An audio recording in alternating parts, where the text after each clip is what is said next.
ನಮಸ್ತೆ ಟಿವಿ 20 ಕನ್ನಡ ವಾಹಿನಿಗೆ ಸ್ವಾಗತ. ರಾಜ್ಯ ರಾಜಕಾರಣದ ಕುರಿತು ಉಡುಪಿಯಲ್ಲಿ ಮಾತನಾಡಿದ ಬಿಜೆಪಿ ನಾಯಕ ಸುನಿಲ್ ಕುಮಾರ್, ರಾಜ್ಯದಲ್ಲಿ 2 ತಿಂಗಳಿನಿಂದ ಆಡಳಿತ ನಡೀತಾ ಇಲ್ಲ. ಶಾಸನ ಇಲ್ಲದ ದುಶಾಸನ ಆಡಳಿತ ನಡೀತಾ ಇದೆ. 90% ಸಚಿವರು ವಿಧಾನಸೌಧಕ್ಕೆ ಬರ್ತಾ ಇಲ್ಲ. ಮುಖ್ಯಮಂತ್ರಿ ಮೈಸೂರಿಗೆ, ಡಿಸಿಎಂ ಡೆಲ್ಲಿಗೆ ಸೀಮಿತರಾಗಿದ್ದಾರೆ ಎಂದಿದ್ದಾರೆ. ಉಡುಪಿಯಲ್ಲಿ ಮಾತನಾಡಿದ್ರು, ಬೆಳಗಾವಿ ಅಧಿವೇಶನದಲ್ಲಿ ಅವಿಶ್ವಾಸ ಗೊತ್ತುವಳಿ ನಿರ್ಣಯ ಮಂಡಿಸುತ್ತೇವೆ. ಈ ಸರ್ಕಾರ ಸಂಪೂರ್ಣವಾಗಿ ವಿಶ್ವಾಸ ಕಳೆದುಕೊಂಡಿದೆ. ಸಿಎಂ, ಡಿಸಿಎಂ, ಮಂತ್ರಿ, ಶಾಸಕರ ನಡುವೆ ವಿಶ್ವಾಸವಿಲ್ಲ.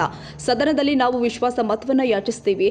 ಎನ್ಡಿಎ ಒಕ್ಕೂಟದಲ್ಲೂ ಕೂಡ ಈ ಬಗ್ಗೆ ಮಾತುಕತೆ ಮಾಡ್ತೀವಿ. ರಾಜ್ಯದ ಹಿತ ಮರೆತಿರುವ ಸರ್ಕಾರವನ್ನ ಬಯಲಿಗೆಳೆಯುತ್ತೇವೆ ಎಂದಿದ್ದಾರೆ. ಕುರ್ಚಿಯನ್ನು ಉಳಿಸಿಕೊಳ್ಳಲು ಕೈ ನಾಯಕರು ಸ್ವಾಮೀಜಿಗಳ ಬಾಯಲ್ಲಿ ಹೇಳಿಕೆ ಕೊಡಿಸುತ್ತಿದ್ದಾರೆ ಎಂದ ಸುನಿಲ್, ಗೊಂದಲದ ವಾತಾವರಣವನ್ನ ಸಿಎಂ, ಡಿಸಿಎಂ ಸೃಷ್ಟಿ ಮಾಡಿದ್ದಾರೆ.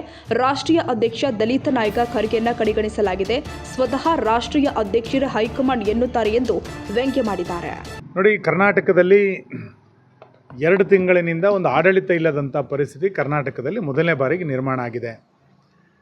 ಶಾಸನ ಇಲ್ಲದಂತಹ ಒಂದು ದುಶ್ಯಾಸನದ ಆಡಳಿತ ಕರ್ನಾಟಕದಲ್ಲಿ ಇವತ್ತು ನಿರ್ಮಾಣ ಆಗಿರುವಂಥದ್ದು. ರೈತರ ಸಮಸ್ಯೆಯನ್ನು ಕೇಳೋರಿಲ್ಲ, ಜನಸಾಮಾನ್ಯರ ಸಮಸ್ಯೆಯನ್ನು ಕೇಳೋರಿಲ್ಲ, ಕೂಲಿ ಕಾರ್ಮಿಕರ ಸಮಸ್ಯೆಯನ್ನು ಕೇಳೋರಿಲ್ಲ, ಸರ್ಕಾರಿ ನೌಕರಿಗೆ ಸಂಬಳ ಇಲ್ಲ. ಇಂಥ ಒಂದು ಕೆಟ್ಟ ವಾತಾವರಣ ಕರ್ನಾಟಕದಲ್ಲಿ ಮೊದಲನೇ ಬಾರಿಗೆ ಈ ಸರ್ಕಾರ ಬಂದ ನಂತರ ಆಗಿದೆ. ಅಧಿಕಾರ ಹಂಚಿಕೆ ಆಗಿದೆ ಅಂತ ಒಬ್ಬರು ಹೇಳ್ತಾ ಇದ್ದಾರೆ, ಇನ್ನೊಬ್ಬರು ಅಧಿಕಾರ ಹಂಚಿಕೆ ಆಗಿಲ್ಲ ಅಂತ ಹೇಳ್ತಾ ಇದ್ದಾರೆ. ಒಬ್ಬರು ನನಗೆ ಅಧಿಕಾರ ಬಿಟ್ಕೊಡ್ತಾರೆ ಅಂತ ಹೇಳ್ತಾ ಇದ್ದಾರೆ, ಇನ್ನೊಬ್ಬರು ನನಗೆ ಅಧಿಕಾರ ನಾನು ಬಿಟ್ಕೊಡೋದಿಲ್ಲ ಅಂತ ಹೇಳ್ತಾ ಇದ್ದಾರೆ. ಈ ರೀತಿಯಾದಂಥ ಆಂತರಿಕ ಜಗಳದಿಂದ ಈ ಸರ್ಕಾರ ಸಂಪೂರ್ಣವಾಗಿ ಇವತ್ತು ನಿಷ್ಕ್ರಿಯ ಆಗಿರುವಂಥದ್ದು. 90%ಕ್ಕೂ ಹೆಚ್ಚು ಸಚಿವರುಗಳು ವಿಧಾನಸೌಧಕ್ಕೆ ಬರದಲ್ಲೇ 2 ತಿಂಗಳಾಯಿತು. ಜಿಲ್ಲೆಗಳಿಗೆ ಬರದಲ್ಲೇ 6 ತಿಂಗಳಾಗಿದೆ ಬಿಡಿ. ವಿಧಾನಸೌಧಕ್ಕೆ ಬರದಲ್ಲೇ ತಮ್ಮ ಇಲಾಖೆಯ ಮೀಟಿಂಗನ್ನು ಮಾಡದಲ್ಲೇ 2 ತಿಂಗಳು 3 ತಿಂಗಳು ಕಳೆದೋಗಿದೆ. ಇಂಥ ಒಂದು ನಿಷ್ಕ್ರಿಯ ಸರ್ಕಾರವನ್ನು ಯಾವತ್ತೂ ಕೂಡ ನಾವು ನೋಡಿರಲಿಲ್ಲ. ಇಂಥ ಸಂದರ್ಭದಲ್ಲಿ ಈ ಸರ್ಕಾರದ ರೈತರ ಬಗ್ಗೆ ಗೋಳನ್ನು ಕೇಳಲಿಕ್ಕಾಗದೆ ಕಬ್ಬು ಬೆಳೆಗಾರ ರಸ್ತೆಗೆ ಬಂದಿದ್ದಾರೆ. ಮೆಕ್ಕೆ ಬೆಳೆಯನ್ನು ಬೆಳೀತಾ ಇರುವಂಥ ರೈತರು ಇವತ್ತು ರಸ್ತೆಗೆ ಬಂದಿರುವಂಥ ಒಂದು ವಿಚಿತ್ರವಾದಂಥ ಸನ್ನಿವೇಶ ಇವತ್ತು ಕರ್ನಾಟಕದಲ್ಲಿ ನಿರ್ಮಾಣ ಆಗಿದೆ.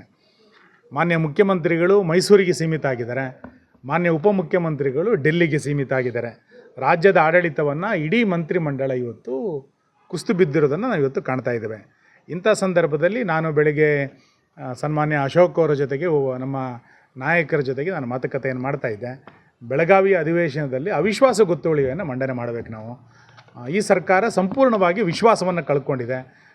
ಮುಖ್ಯಮಂತ್ರಿಗಳ ಬಗ್ಗೆ ಉಪಮುಖ್ಯಮಂತ್ರಿಗಳಿಗೆ ವಿಶ್ವಾಸ ಇಲ್ಲ, ಉಪಮುಖ್ಯಮಂತ್ರಿಗಳ ಬಗ್ಗೆ ಮುಖ್ಯಮಂತ್ರಿಗಳಿಗೆ ವಿಶ್ವಾಸ ಇಲ್ಲ, ಮಂತ್ರಿಮಂಡಲದ ಸದಸ್ಯರಿಗೆ ಮುಖ್ಯಮಂತ್ರಿಗಳ ಬಗ್ಗೆ ವಿಶ್ವಾಸ ಇಲ್ಲ, ಸ್ವತಃ ಶಾಸಕರುಗಳಿಗೆ ಮುಖ್ಯಮಂತ್ರಿಗಳ ಬಗ್ಗೆ ವಿಶ್ವಾಸ ಇಲ್ಲ.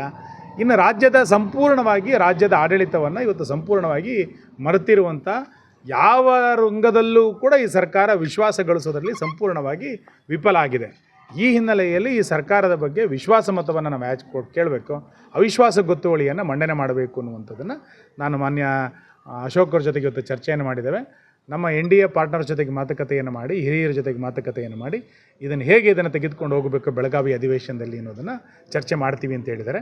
ಒಟ್ಟಾರೆ ಬೆಳಗಾವಿ ಅಧಿವೇಶನದಲ್ಲಿ ಈ ಸರ್ಕಾರವನ್ನು ಸಂಪೂರ್ಣವಾಗಿ ರಾಜ್ಯದ ಹಿತವನ್ನು ಮರೆತಿರುವಂಥ ಈ ಸರ್ಕಾರವನ್ನು ನಾವು ಬಯಲಿಗೆಳಿಬೇಕು ಅನ್ನುವಂಥ ತೀರ್ಮಾನವನ್ನು ನಾವು ಮಾಡ್ತಾ ಇದ್ದೇವೆ.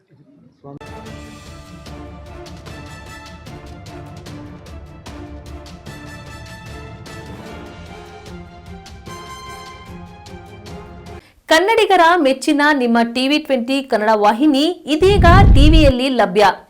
ಕರ್ನಾಟಕ ಮತ್ತು ದೇಶ ವಿದೇಶದ 360 ಡಿಗ್ರಿ ಸುದ್ದಿ ವಿವರವನ್ನ ಪಡೆಯುವುದಕ್ಕೆ ಟಿವಿ 20 ವಾಹಿನಿಯನ್ನು ಲೈಕ್ ಮಾಡಿ, ವಿಡಿಯೋಗಳನ್ನು ಶೇರ್ ಮಾಡಿ, ಕಮೆಂಟ್ ಮಾಡಿ, ಸಬ್ಸ್ಕ್ರೈಬ್ ಮಾಡಿ. HCN ಕೇಬಲ್ 842 ನಂಬರ್ನಲ್ಲಿ ಹುಕ್ಕೇರಿ ತಾಲೂಕು ಹಾಗೂ ಸಂಕೇಶ್ವರದ ಸುತ್ತಮುತ್ತಲಿನ ಹಳ್ಳಿಗಳಲ್ಲಿ ಲಭ್ಯ. PCN ಕೇಬಲ್ 129 ನಂಬರ್ನಲ್ಲಿ ಹಾರುಗೆರೆ ಸುತ್ತಮುತ್ತಲಿನ ಹಳ್ಳಿಗಳಲ್ಲಿ ಲಭ್ಯ. ರಾಯಬಾಗ್ ಡಿಜಿಟಲ್ ಚಾನೆಲ್ ಕೇಬಲ್ 80ನೇ ನಂಬರ್ನಲ್ಲಿ ರಾಯಬಾಗ ತಾಲೂಕಿನ ಸುತ್ತಮುತ್ತಲಿನ ಹಳ್ಳಿಗಳಲ್ಲಿ ಲಭ್ಯ. UDCN ಕೇಬಲ್ ನೆಟ್ವರ್ಕ್ ಉಗಾರ ಸುತ್ತಮುತ್ತಲಿನ ಹಳ್ಳಿಗಳಲ್ಲಿ ನಿಮ್ಮ ಟಿವಿ 20 ಕನ್ನಡ ವಾಹಿನಿಯೂ ಲಭ್ಯ.